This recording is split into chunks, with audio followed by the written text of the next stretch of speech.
Hey, what's up everyone? It's Emily and welcome back to my channel. I just finished Gallant by V.E. Schwab the other day. Everyone told me this book was going to be not super great, and so I kept my expectations low and I actually really ended up enjoying it, so I'm going to talk about it today. I am going to keep this video as spoiler-free as possible, but obviously there are a few things we have to talk about, so if you want to go into this book completely blind, maybe skip this video, but I'm not going to go too heavily into plot-related details, mainly character setting details. In Gallant, our main character, Olivia, cannot speak, and I don't think they ever exactly mention why, but she can't speak, and she stays at this schoolhouse with a lot of other girls, and none of them can speak in sign language, so she's very much alienated from everyone around her. And the only thing she really has is a journal left behind by her mother that she wrote, and drawings along with the journal entries. And then one day she is called into the office of like the head mistress person, and they have received a letter from her uncle saying, come home to Gallant, we need you to come home. Yet in her mom's journal, she's like, stay away, do not go there, danger, basically. Olivia has to go to Gallant because they kind of sent her away, and we realize that the house is full of secrets. That is probably like the first 10% of the book, and that's probably the most that happens in the book, it feels like. So here's what I'll say. This book is not super plot driven at all.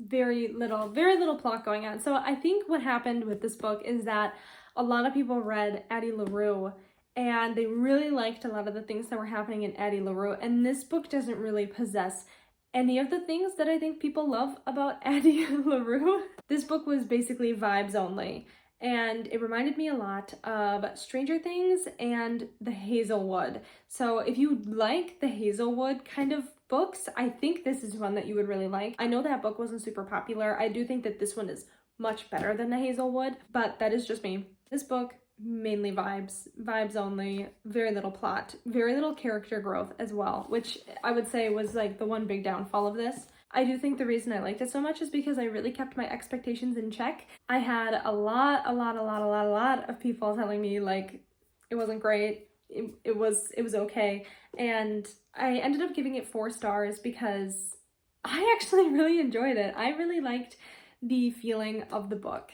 It also was kind of giving me like really twisted, dark Secret Garden vibes, if you like the idea of like a young female protagonist in a big empty house that's a little bit scary, wanting to know what's beyond, wanting to know what's, you know, in the secret garden that is locked behind a door. I don't think a lot of people went into this expecting it to be what it was. It also reminded me a lot of Coraline. So if you like Coraline, this actually might be one better for you. It feels very YA middle grade almost, and I think people were thinking it would be more adult, like Addie LaRue, and it's just not. Things I really loved about the book. I really liked V.E. Schwab's prose. A lot of people love the way that she writes.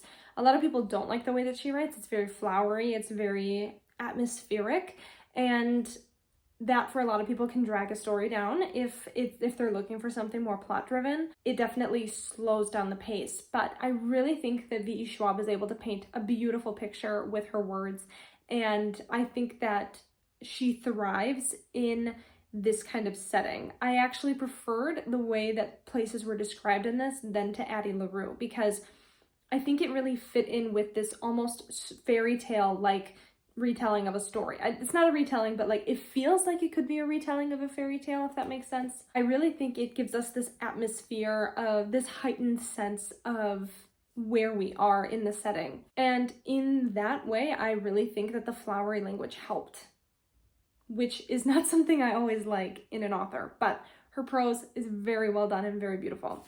Oh, I also did mention this, but Olivia can see ghouls, not ghosts. They're like ghouls, like disfigured people's bodies like decomposing or something like that. Very creepy, which I really liked. Like I wish it was Halloween, and this did definitely get me in the fall Halloween-y kind of spirit, but I really think that if you went like the full atmosphere of this book, you need to read this in the fall and just read it for the creepy, fall-y, ghosty vibes. So those were all things I really liked about it, and honestly, I thought the story was compelling enough to finish it. I know a lot of people thought it was really boring, but again, because it kind of felt like a fairy tale to me, I was okay with that. I was okay with just living in the moment and watching her discover what was happening. But I think the mistake that a lot of people are making when they pick up this book is they're expecting it to be more for adults. And this definitely feels like YA middle grade, which can be really fun, but I know that that is not for everyone. I'd say the downsides for this is definitely didn't get a lot of character development. Definitely not enough character development. Olivia feels like she kind of is very stagnant, and yes, she does overcome some things before the end of the book. However, it just didn't really feel like a journey to anywhere. She just kind of faced a fear and did a thing, and it didn't really feel earned in a lot of ways. Like it just didn't really feel like she had changed. Also made a character named Matthew, and I'm not going to speak too much on him. He is her cousin, and again, just a very flat character.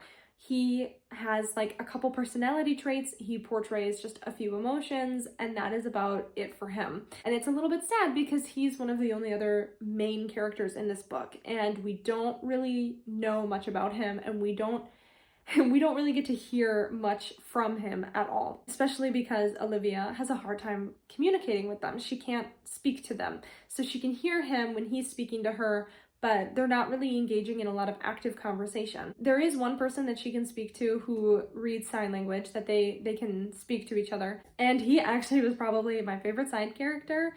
But again, the like 3 other people that we meet in this book, very little development, very little background on them, and very few motivations amongst all of them. Olivia was really the only one who had any goal going for anything. And I think that was probably the biggest downside of the whole book. But again, if you look at this book through the lens of a fairy tale, a lot of the time those characters are not really well developed. It is just they're there to serve a purpose to the rest of the story. So if you look at it through that lens and you don't mind those sorts of things, then this would be a really great book for you.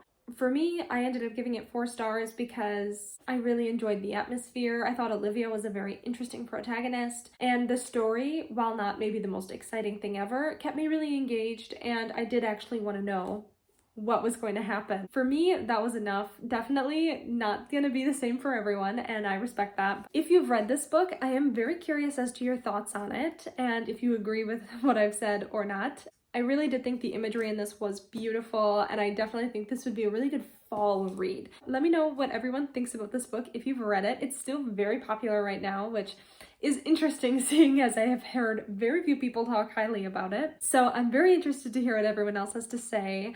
Leave a comment down below with your thoughts. As always, thank you so much for being here and for watching. If you enjoyed this video, please give me a like and subscribe to my channel. I hope you have a great rest of your day, and I will see you in the next one.